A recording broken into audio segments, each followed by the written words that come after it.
Hello, good afternoon. Come on in to our live micro learning on breaking free from the drama triangle. Come on in, everyone. We are right at 12:30. As you guys come in, just go ahead and drop a hi in the chat line so that I know that you're here. I am coming live to you on two of my Facebook pages, my personal Facebook page and also my Shazier coaching and consulting page. I'm also live to you guys on LinkedIn. I'm excited about our micro learning. It is going to be an action-packed 30 minutes. So definitely come on in. You may see me looking down a little bit because I am chatting with you guys as you guys are getting ready to come into the room. So come on in, guys, and let's chat about our about breaking free from the drama triangle. I'm going to mute my phone so we're not interrupted. And as you come in, feel free to drop a hello or a hi. Let me know where you're coming in from. Would also be great.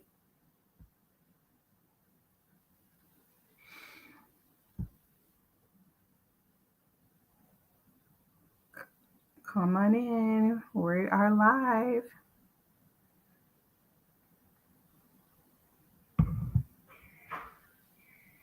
I'm going to share the event.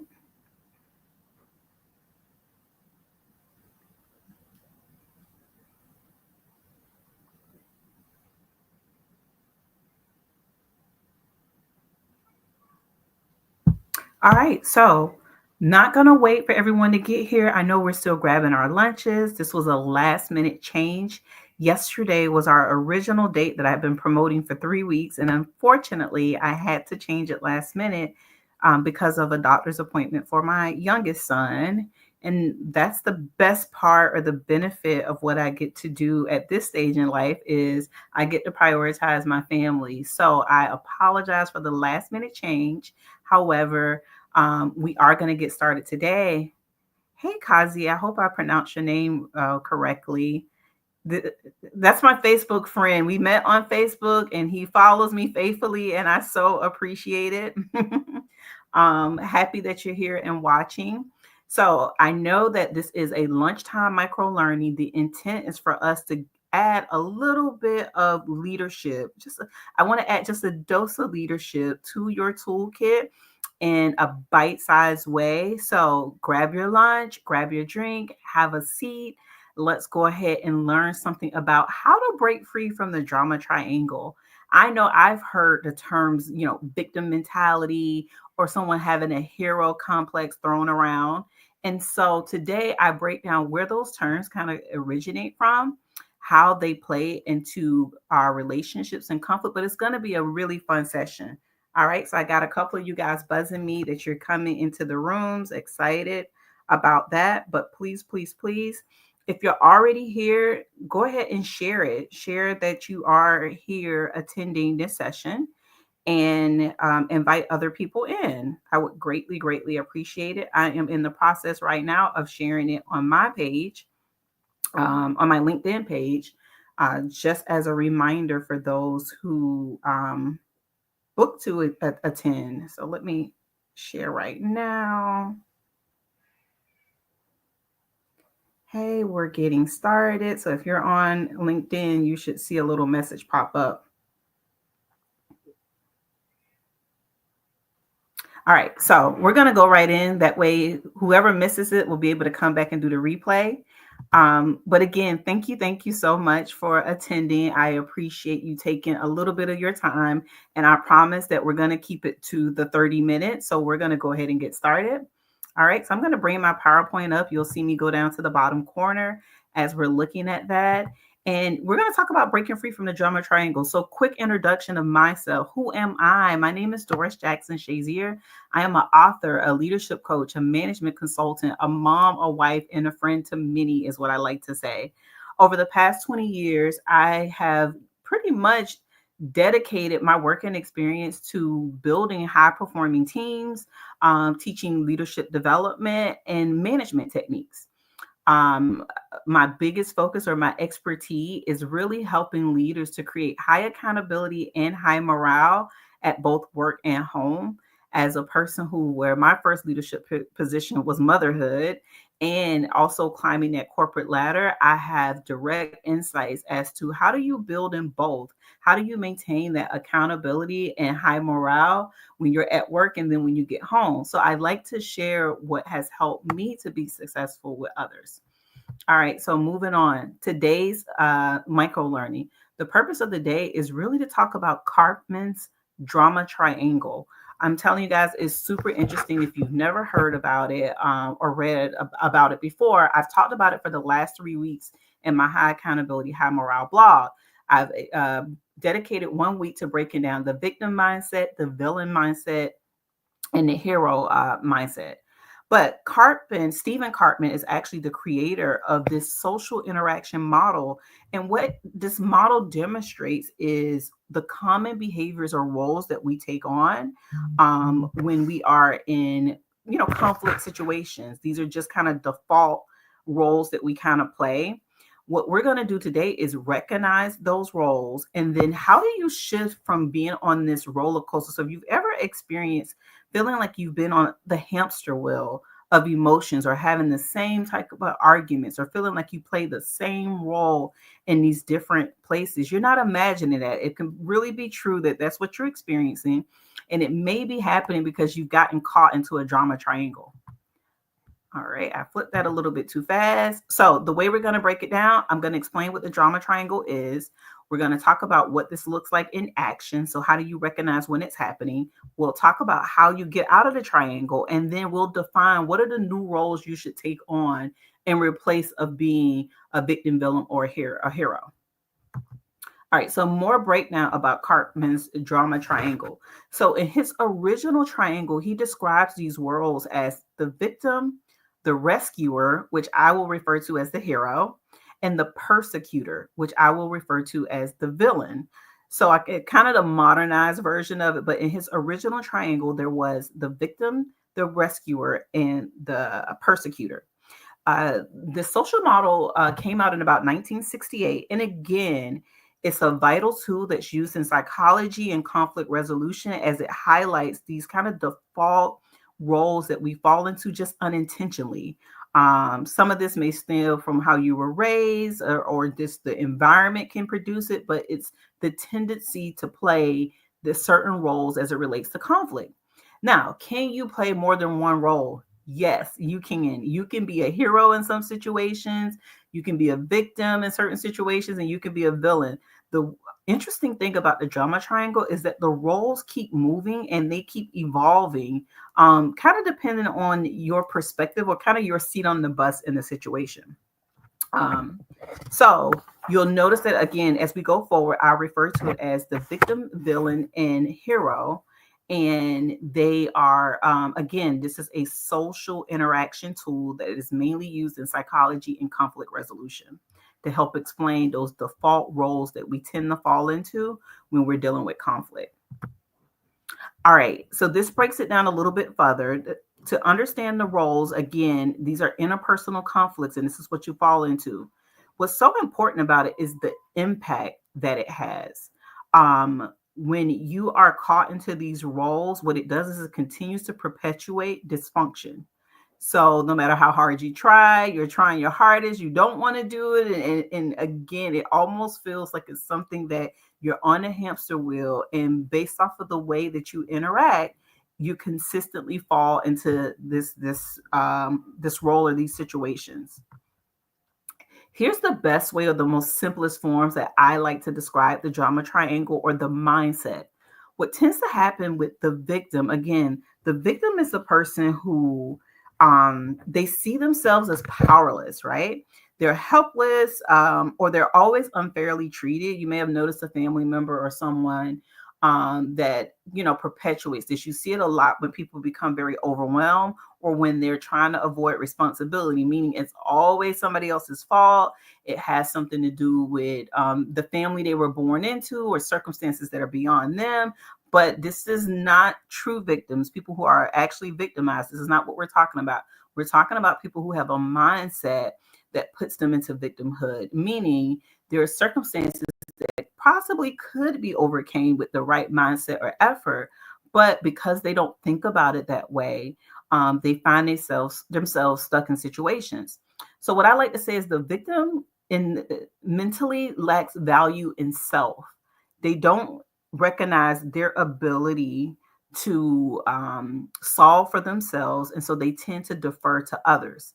Victims are very reliant on heroes, which is why they pair very well with a hero complex, because again, they don't see enough value in themselves or their ability to resolve issues, or they're just super overwhelmed. And so they look for a hero to help them to resolve those things. All right, so then comes this hero complex. I'll jump down to the hero. Now, the hero is well in nature. They tend to jump in to serve.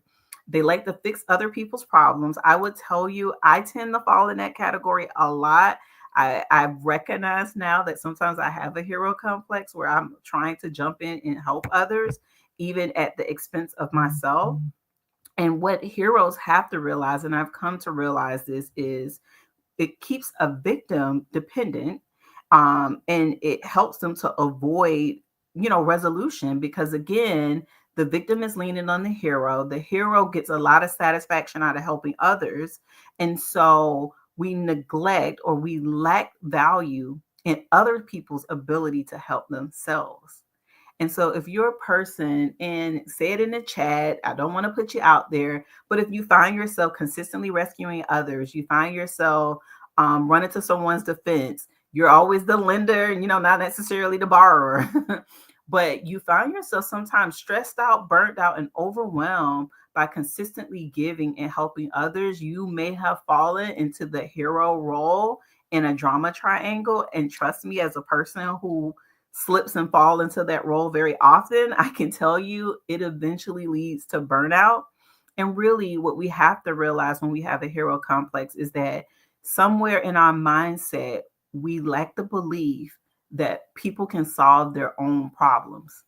And we're going to talk a little bit later of how do you transition from always being the person that's helping. All right. And then there's the villain complex, or Cartman would have referred to as the persecutor. Now, this is the person that attacks and criticizes others in order to feel in control. They're looking for someone to blame. Think about the person in your life who's always kind of got a chip on their shoulder, but everything is always someone else's fault. And sometimes they can come across quite, I would like to say, nicey. Like they're nice and pleasant, but there's a little like nastiness to them, meaning they're hypercritical or judgmental of others, and they may say it in a nice way, but really they're a person that lacks values in other people's views or integrity. It's like they know best, they know more, and they're very fault finding. And again, full transparency, I've had moments where I'm like, okay, I'm becoming the villain right now. Like I'm in such a mental headspace that all I'm doing is pointing out everything that's wrong, nothing, everything that everybody did wrong, and not necessarily considering what my role may be in it or how I could be helpful.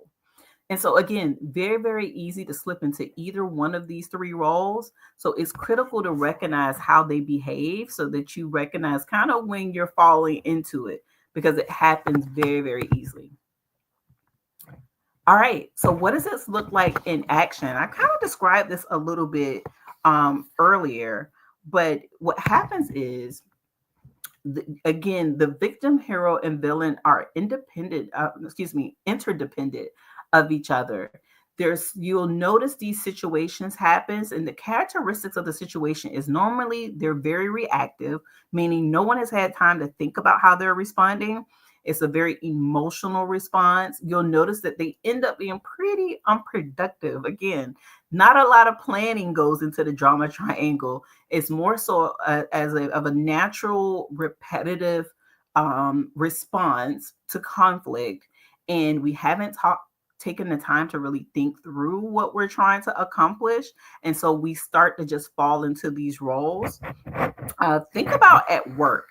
Let's say there's a team, and you're working on a big project. The victim would probably say something like, I can't get any of this done. No one is helping me. I'm drowning in work. And then that's like on cue for the hero. The hero jumps right in and wants to save the day. Don't worry about it. I'll do it all. Although they know they have other obligations, other plans, different things, but they're going to take on the brunt of it because that's what heroes do. We throw on our capes and try and save the day, even if it emotionally or even physically sometimes is damaging for us. And then you have the persecutor, which is they're not going to try and seek to understand the victim. They're going to say, yep, the project is falling apart because you're not doing what you're supposed to do. This person isn't doing this. You're never on time with your project. But they're going to find the blame in the situation. They're going to find who's accountable for whatever may be going wrong or being delayed. The persecutor is, or villain, is really good about finding fault. All right. And so that's kind of how it plays out when you're at work. So think about in a relationship, as a couple, you're arguing about household responsibilities. The victim mindset would say, I do everything around here. No one ever appreciates me. I'm always doing everything. That's kind of what it would sound like, right? And then you'll have your hero. Don't worry about it. I'll handle everything. I get it. Like, rather than talk through the conversation, rather than help the victim realize that they do actually have support. Again, heroes come in and put on their cape. They're just going to get straight to the point. Don't worry about it. I got it. I'll take the kids. I'll do dinner. You go sit down. All right. That's the hero complex coming in, right? And then the villain sometimes shows up, right? You're always nagging, or you make a big deal out of everything. Think about like gaslighting. So it doesn't really validate your feelings, but they put that blame and judgment and assign it to the situation. And so that's kind of how the dynamic works in action. A good movie to watch that I noticed that it really plays out that hero, victim, villain triangle, The Devil That Wears Prada, which plays out a lot of social triangles, which is pretty interesting. But the victim, let's say Andy, when she first started in Hathaway's character, at the beginning, she's overwhelmed, unprepared. She's trying to figure it all out. And then she has Nigel, who could play as the hero, where he comes and he's trying to help her navigate the fashion world and win over Miranda's approval. And then, of course, the villain would be Miranda. She's demanding, dismissive, never satisfied. And so that's a good illustration of how it kind of plays out in the movies. All right. How do we get out? Because that's why we're really here, right? So we went through what the drama triangle is. We went through what it looks like in action. And now, how do we get out of one of these triangles when we find ourselves in them? Let's talk about that. All right. So what you have to do is shift to awareness, right? Awareness is going to be the first step to escaping the drama triangle. What you'll notice is just by what you learned today and possibly what you read in the last 3 weeks of articles is once you can kind of identify the pattern or which role a person is operating in, once you become conscious of that role, it's a game changer, right? So being aware of what roles we tend to fall into and making conscious choices to choose new roles or to engage situations differently is really going to be helpful. Remember, it's going to take practice. You got to build up a lot of muscle memory around this because these are roles that feel really natural, reactive, and emotional for us. So we fall into them really, really quickly. But that awareness is going to be the number one thing to help. Now that you understand a triangle, I'm sure you're going to realize, well, oh God, I just became the villain in the room, right? It'll really stand out to you now. All right. So then once you are aware of it, the next thing you can do is replace the roles. So if you look to the chart on the right of your screen, this is kind of the drama triangle turned empowerment triangle, right? In this illustration, the victim becomes the creator, is what we're going to call them. The rescuer becomes the coach, which is the hero, is now the coach. And the persecutor or the villain is now the challenger. So think about how this shifts. With a victim mindset, again, that's the helpless, that's everyone's doing anything to me. The goal is to really get them to start thinking about being creative. How do we empower individuals to take control of their lives and their choices? So when you approach a victim, or if you have a tendency to be the victim, what you want to do is really think about, what can I do? How can I change? But you really want to look inward and value and put more emphasis, I would say, on what can you contribute or do in this situation. By that simple mindset shift, you now turn the victim into a creator, because now they're going to go from focusing on what's not happening or what's going wrong to, how do I start to problem solve? All right. That's how you turn the victim into a creator. That's how you get off that hamster wheel. All right. Rescuer to coach, or hero to coach. This is where you're going to when you transition from, again, being the person that puts on the cape and comes in to solve the problems, to really coming in and being the person that coaches. All right. So, hey, I notice, or I hear you say that you're overwhelmed. You want to ask more questions then. So what are you going to do about it? How do you bounce that ball right back in their court? And make sure that you exhibit behaviors that promote sufficiency, and independence. So again, rather than you becoming a solution, how do you encourage someone with a victim mindset to be more self-sufficient and independent, or for them to create the solution? All right. And now, to transition from being a villain, we want to transition you to a challenger, because here's the thing about villains. Villains recognize problems, right? They're the ones who blame and judge and everything. So they have an eye for problems. We just have to help them to be better problem solvers. All right. So in order to move from that villain or that persecutor to an actual challenger, you have to give constructive feedback. And then you have to then challenge the person for to foster growth. So instead of being the person that comes in and say, you did it wrong, this is wrong, that isn't right, that doesn't look good, it's more so of, hey, I noticed that this is this way. Can you tell me why? So you're asking those questions, you're providing constructive feedback, but you're challenging them to look at it differently. Hey, have you thought about doing it this way instead? That's how you go from being the villain that says this is wrong to the challenger who may say, have you thought about doing it this particular way? All right, here's another good illustration of what it looks like to go from drama triangle to empowerment triangle. Again, you see that rescuer, which is the hero, now become the coach. Instead of going in and saving the day, they're encouraging others to save themselves. You see that persecutor, who then becomes the challenger. Instead of assigning blame and judgment to others, they now come in to kind of be a second set of eyes and ask questions and provide constructive feedback in order to challenge the way people are currently looking at situations. And then you see that victim now becomes the creator. Instead of allowing them or sitting and focusing on what's wrong, they are now empowered to create solutions. All right. And that's how you really get off of the drama triangle. So here in the next couple of slides, I've kind of broken down just more details. Feel free to screenshot some of this stuff to save for later on how do you transition again from these different drama triangle roles to the empowerment triangle roles. Again, that creator responsibility looks for solution, takes responsibility, look for solution. This is what the victim becomes with the right type of coaching. They're going to be focused on problem solving. They're going to understand their responsibility in conflict and now start to seek solutions with that. Again, I love to give the disclaimer whenever I'm talking about the drama triangle and I'm using the term victim, that I am not talking about real victims, people who are on the other side of toxic situations or physical abuse or anything legitimate.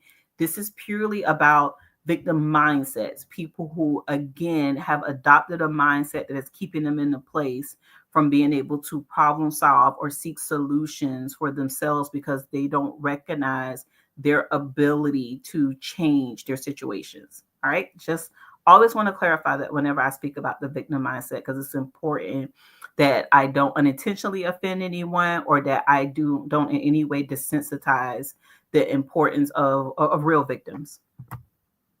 All right. And then here's our coach. Again, this is the one I tell you guys, admittedly, I'm most guilty of falling into that category of becoming a hero instead of a coach. Even as a coach, and I know all the techniques, I'm human. There are days where I put my cape on and then I have to remember I'm not helping, I'm enabling. I got to take this cape off and help to encourage others. Again, you want to encourage through inquiry. Use strategic questions to lead people to self-discovery. You don't have to necessarily give them the answers, but what questions can you ask that will help them to get to the answer? You want to promote collaboration and then empowerment over dependency. How can I help you to be independent instead of creating solutions that require you to continue to depend on me? This is super important to me, especially with my children, especially my two that are pretty much adults now. How do I create solutions for them that allow them to properly transition into adulthood? Is super important. That's the differentiator between being a coach and a hero. Lastly, the challenger, which again, this is where we want our villains to go. If you have a tendency to be that person that calls out the blame or overly critical and judgment, we want to challenge you to become the challenger. This is how you offer truth with respect. One of my favorite books by Kim Scott, Radical Candor. I love how she talks about our responsibility to offer the truth with respect. That's that radical candor, right? And so this is what the challenger does. So you have that eye for detail. You have that ability to notice when things are going wrong. That's all good. How do you articulate that without it coming across as judgmental or shaming or blaming others? Again, you do that through constructive feedback. You set healthy boundaries, meaning the challengers ensures that there's mutual respect and clarity around the actions that are needed to move forward and your interactions with others so that you don't become the villain in a situation. And again, that radical candor, that respectful truth telling is going to be paramount in those situations. All right. So then let's wrap it up. I promise you guys, we were going to do this 30 minutes and we were going to build your toolkit. Want you to, so in conclusion, we went over the drama triangle. We talked about how it's a social interaction tool designed by Stephen Cartman in 1968 that helps us to identify the unproductive roles that we tend to fall into. And then we talked about what it looks like in action and then how to shift to empowering roles. How do we get people to become creators, coaches, and challengers instead of victims, villains, and heroes? All right. So that we can foster healthy communication and interact and foster personal growth, right? We talked about the very first step to getting off of the drama triangle is awareness, right? You have to recognize what your role is, what roles you typically fall into, so that you can stop, pause, and redirect your actions. And it does take a little bit of practice because these roles sometimes are so natural to us that we fall into it before we know it. Remember, one of the characteristics of the drama triangle is reactive, but we know that they're unproductive as well. All right. And so now that we've recapped, I want to offer you the opportunity to give me feedback. As an entrepreneur, one of the things that's important to me is that I also get feedback so that I can continue to develop as a leader, a coach, and a facilitator. So you definitely can scan that QR code. There's a survey there. There's about 6 questions that allows you to give me feedback. I also have my contact information there. Definitely feel free to follow me on LinkedIn, but also on Facebook and Instagram at Shazier Coaching Consult. My phone number is there. You can send me a text or a message. You can also go to my website at shaziercoachingconsult.com or dorisjacksonshazier.com. There you'll find more information about how I help leaders and business owners to create high accountability, high morale environments. And then also about my 2 books. My first book, Raising Justice, in which I tell the story of being a 19-year-old confused pregnant college student who raises a 19-year-old college graduate. And I tell the story of how I fostered a close mother-daughter relationship with my daughter, who's very high performing.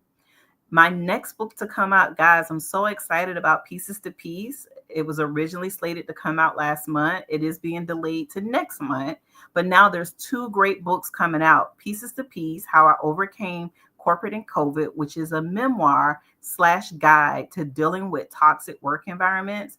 I give my best advice and share a lot about my experience of working in a toxic environment, how I navigated and how I healed once exiting that environment.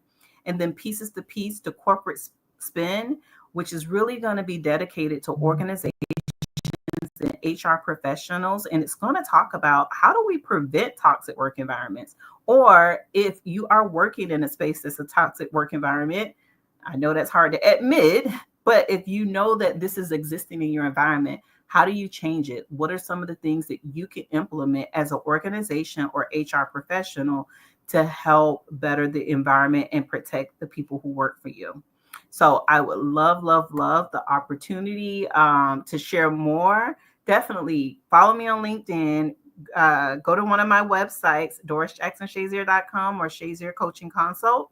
And please leave feedback. I'll go ahead and put that link back up there right now. If you didn't have a chance to scan, you can definitely leave information there on that survey. I greatly, greatly appreciate you guys attending. It is now 11:01.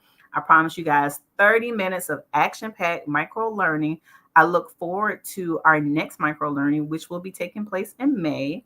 And thanks you guys again for attending. Have a wonderful, wonderful rest of your day. I appreciate you spending just a little bit of your Wednesday with me. Have a good day.